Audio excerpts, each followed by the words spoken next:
Good morning. Are you Travis Smith? And Mr. Smith was previously in court, entered a plea of guilty to theft of property with previous convictions.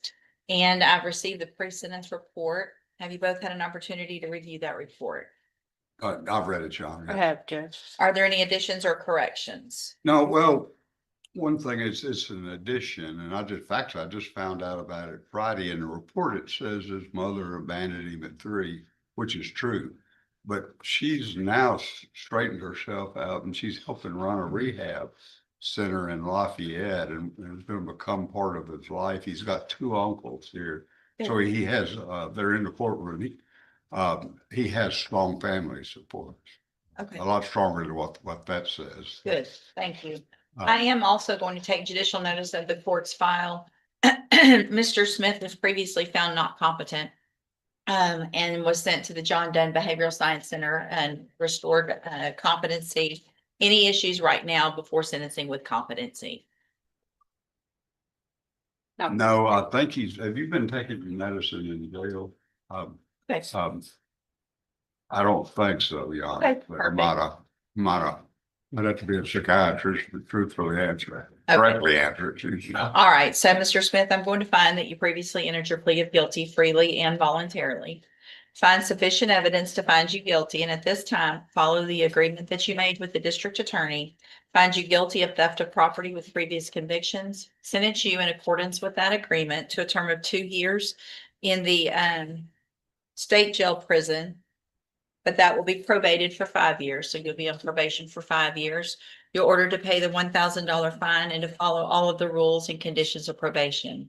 That is going to include being on the mental health caseload so that you can get whatever help you need.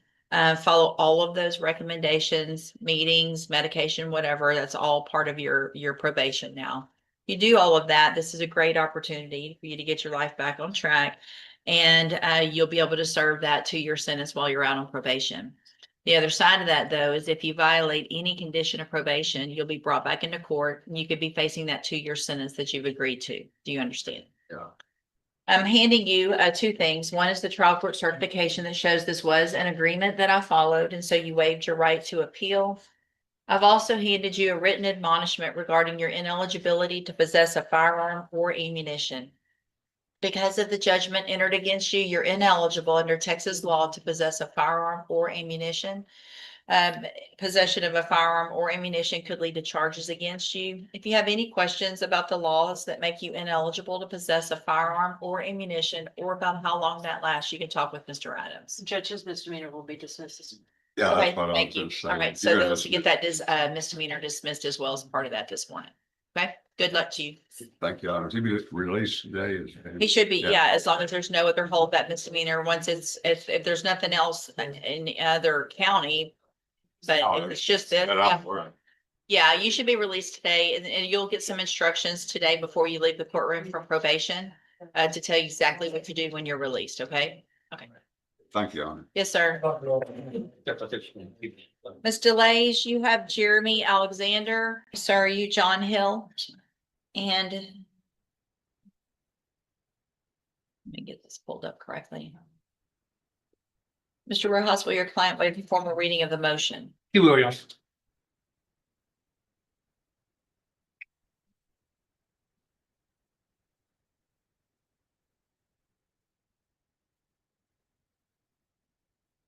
Mr. Hill, in clause number 22-40932, I have an amended motion to revoke your unadjudicated probation. Shows that you were placed on probation March 28th of 2023 for the 3rd-degree felony offense of forgery of a financial instrument. Is it a third? The docket for some reason has state jail beside it. It looks like it's a third, Your Honor, on the motion, on the admin. Okay. I just want to make sure I'm saying the right thing because it has SJ on the docket. It was enhanced, Your Honor. Okay, so it was a state jail felony forgery that was enhanced to a 3rd degree, Yes, Your Honor. and it was a 5-year deferred probation. Is that correct? The motion alleges that you violated your probation. Count 1 alleges that you committed the offense of theft of property less between $100 and $750, April 15th of 2026. Is that true or not true? True or not true? Because we can drop count two, it's duplicative, it's injurious habits. We're committing theft.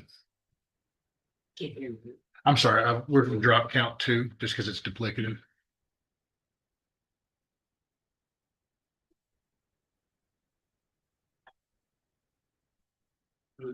Count three alleges that you're behind in your court assessed fees. As of April 16th of 2026 in the amount of $10,859. Is that true or not true? True. Count four alleges that you failed to report as directed to the probation department for the months of April and May of 2026. And is that true or not true? True. Count five alleges that you failed to remain in Jefferson County, Texas, and that you were in Orange County June 1st of 2026 where without permission. Is that true or not true? True.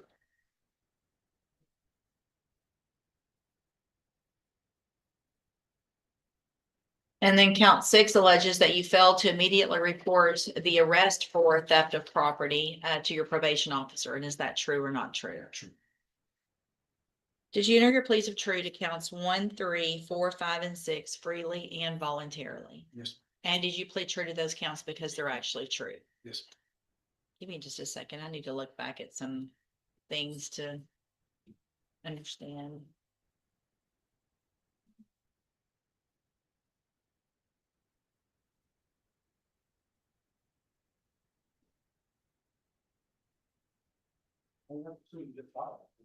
Looking for the PSI.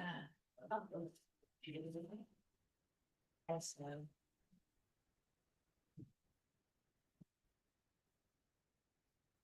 Was your question about 3R? It's actually a third degree. It wasn't enhanced. It was not Okay. enhanced. It was a third degree forgery. Then- That was amended back when he entered that plea in March to show that it was just the caption that was incorrect. Okay. Got it. I'm sure.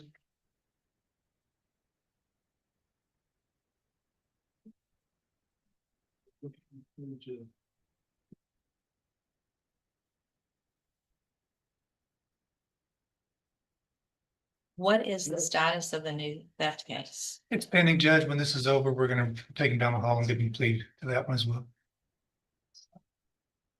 I believe it's set this morning also. I realize most of this history is very old. I just don't know that I love to pay 45-day sanction for someone with this kind of history for the same type of. I mean, it's a theft. And Judge, if I can, the thing that he was stealing food, it's not like he was out stealing stuff to go, alcohol or anything like that. He and his son have started a trucking company. He is going to be gainfully employed when he's released.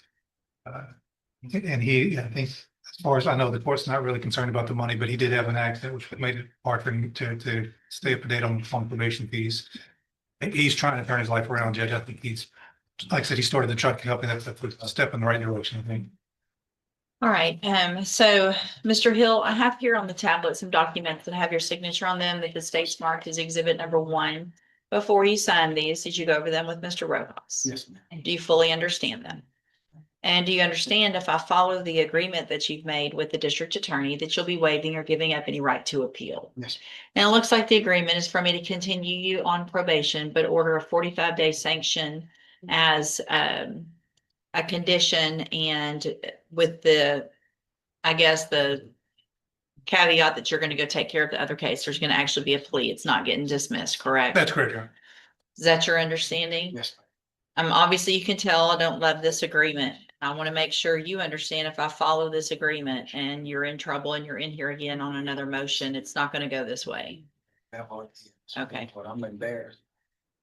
All right, I'm going to state tenders number 1. No objection. It's admitted any evidence that Mr. Hill is not competent. No, Your Honor.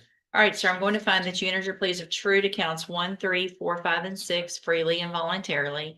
Find those counts true, find sufficient evidence to find you guilty and revoke your probation, but I'm not going to do that. I'm going to continue you on probation. I'm going to order that 45-day sanction. And you will get, agreement is for him to get credit since the motion, right? The arrest on the motion. Yes, Your Honor. So you will get credit on that 45 days for any amount of time that you've been in since you were arrested on the motion to revoke. So not from the original part of the case, but just since you've been in on this. I'm going to hand you the trial court certification that shows this was an agreement that I followed, and so you have waived your right to appeal. Take advantage of this today. All right, good luck to you, sir. Thank you, Your Honor. You can go back with the bailiff. Yes, ma'am. Yano Sevilla Jr. Yes, ma'am. And Mr. Sevilla, the best you can, would you raise your right hand? Do you swear or affirm the testimony you're going to give in this hearing will be the truth, the whole truth, and nothing but the truth? Thank you. You can put your hand down. And Mr. Parker, will he waive the formal reading of the motion? Here we go. Mr. Sevilla, in clause number 2239617, I have a motion to revoke your community supervision. Shows that you were placed on probation November 30th of 2022 for the 3rd-degree felony offense of stalking. And that was a 7-year term in prison that was probated for 10 years. Is that correct?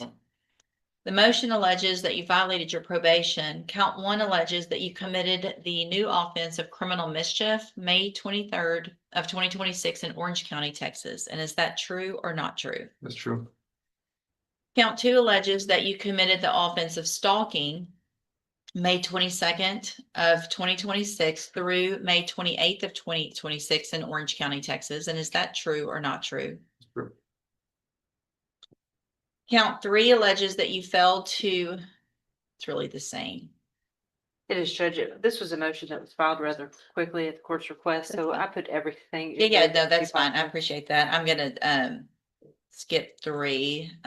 Count 4 alleges that you violated a term and condition of your probation by prohibiting the possession of a firearm, in that you were in possession or observed in a video displaying and possessing a shotgun and a red shotgun shell on November of 2025. Is that true or not true?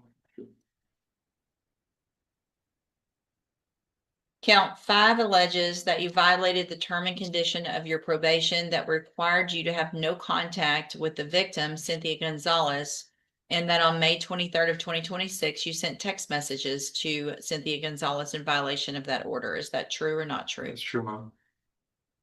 Count 6 alleges that you are behind in your court assessed fees as of June 2nd of 2026 in the amount of $349. And is that true or not true? That was complicated. I know I would always pay. I never had problems paying. Well, it was just as of that date. So Oh. that's fine. I'll put not true for 6. All right. Did you enter your pleas of true to counts 1, 2, and 5 freely and voluntarily? Yes, ma'am. And did you plead true to those counts because they're actually true? They're true. All right, then I'm going to find that you entered your pleas of true to counts 1, 2, and 5 freely and voluntarily. Find those counts true, find sufficient evidence to revoke your probation. But I'm not going to do that today. I'm going to reset your case for a sentencing hearing, ask the probation department to do an updated report. Obviously, if there's any evidence with regard to the firearm